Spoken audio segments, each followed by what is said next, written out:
dérivations qu'on a. On a les dérivations périphériques et les dérivations précordiales. D'habitude, on fait ECG à 12 dérivations. Ces 12 dérivations, nous avons 6 dérivations périphériques et 6 dérivations précordiales.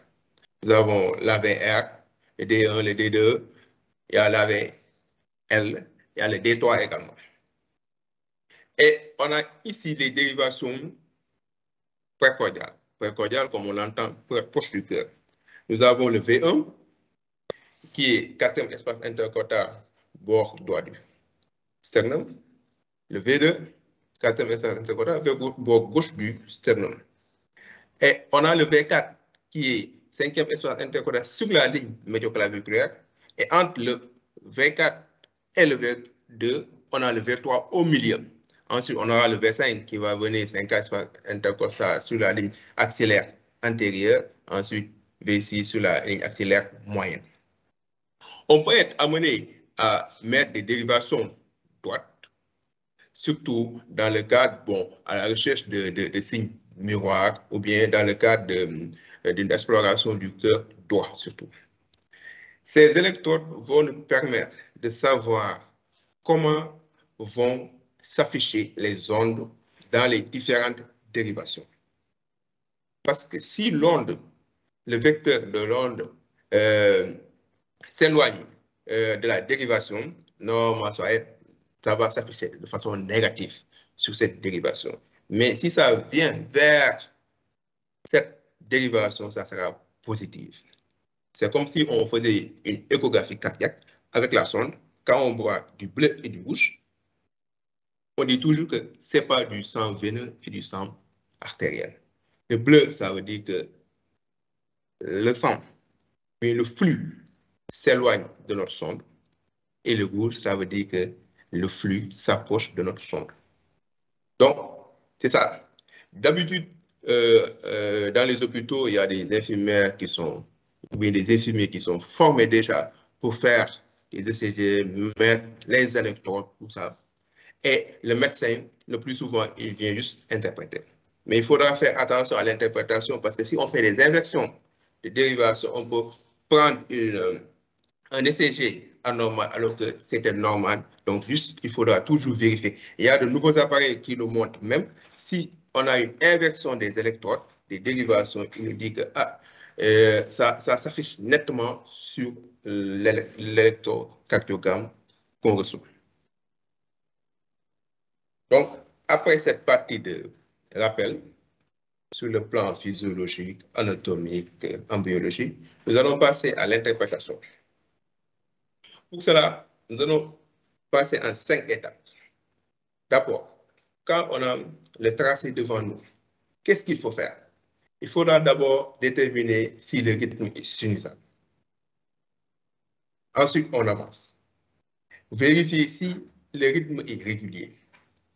Calculer la fréquence cardiaque. Calculer l'axe électrique du cœur. Et enfin, on va analyser les ondes, les intervalles, les segments. Pour chaque onde, chaque intervalle, chaque segment, on verra si c'est normal ou pas.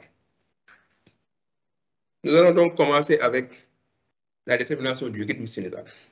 Un rythme est sinusal si ces 3 critères sont présents.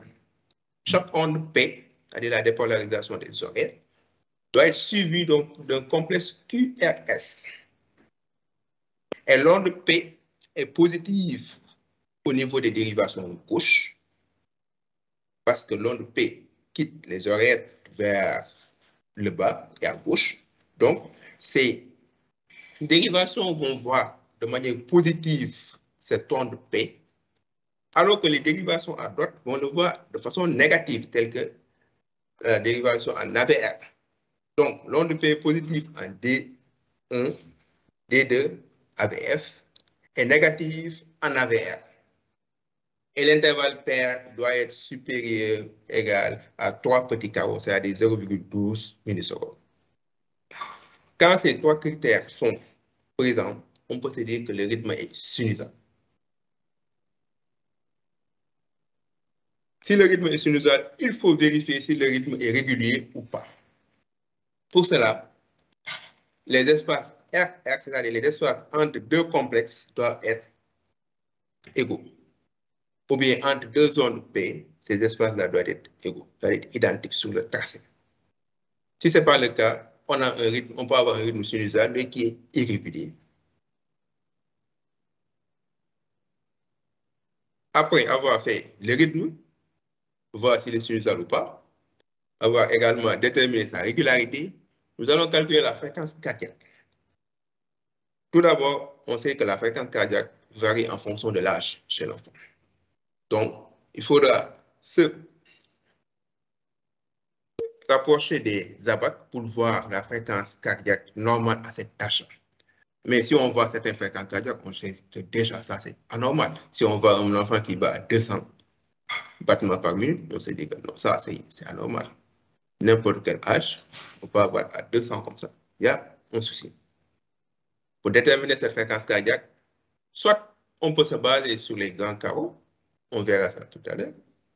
C'est 300 divisé par le nombre de grands carreaux, ou bien 1500 divisé par le nombre de petits carreaux.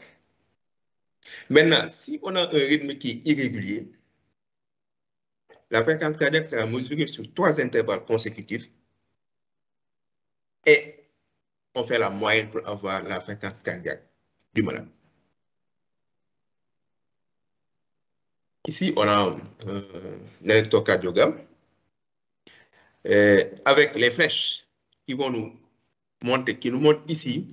Ici, on a en dérivation D1, l'onde P qui est là positif. Également, en D2, l'onde P est positif. En AVF, l'onde P est positive. C'est ce qu'on avait dit pour le rythme sinusal. D'abord, ces ondes-là doivent être positives dans les dérivations à gauche et doivent être négatives ici en AVR. On le voit. Donc, ça, c'est un des critères. Ensuite, on avait dit quoi? On avait dit également il faut que chaque onde P soit suivie du complexe QRS. Là, on le voit, P, QRS, P, QRS, P, QRS. Donc, ça également, c'est vérifié là. Et il faudra l'espace P, R. Ça doit être au moins 3 petits carreaux. Si on compte ici, on a 1, 2, 3, presque 4. Donc, on peut dire qu'ici, on a un rythme qui est sinusal. Déjà, parce que les 3 critères ont été remplis. Si le rythme est sinusal, est-ce qu'il est régulier? On va faire D2, la dérivation D2 long. Quand on a un D2 long qui est là, qui est déroulé, on va voir, on va prendre cet intervalle-là, comparer à cet intervalle-là, et on continue à comparer. On continue à comparer. On voit que chez notre malade-là, les dérivations, les intervalles R sont égaux. Donc, on a un rythme qui est